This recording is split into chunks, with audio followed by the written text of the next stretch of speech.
Hello everyone, welcome to Moonmind Art School YouTube channel. I'm Charu, an art instructor, and I'm thrilled to have you here.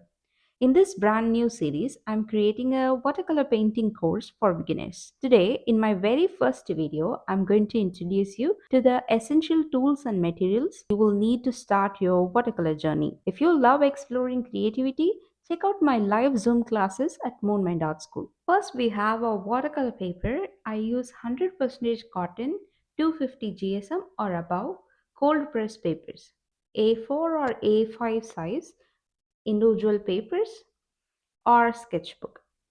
It's perfect for absorbing waters and pigment beautifully. You can start your watercolor journey with these basic brushes. Mop brushes size 0 to 8, round brushes like size 0, 3 and 6 from any brand, and one pencil. When it comes to paints, I use brands like Camlin, Winsor & Newton and Mission, all available in tubes. I also enjoy using Art Philosophy, which comes in pan form. However, feel free to choose any brand that suits your preferences and style. For cleanup and prep, I always have paper towels and a bowl of water handy. And to keep my paper in place, I use masking tape or scotch tape. These are my recommendations for getting started with watercolor painting. If you enjoyed this video and want to see more watercolor tips and tutorial videos, hit that subscribe button and join our creative community. I would love to have you along for the journey.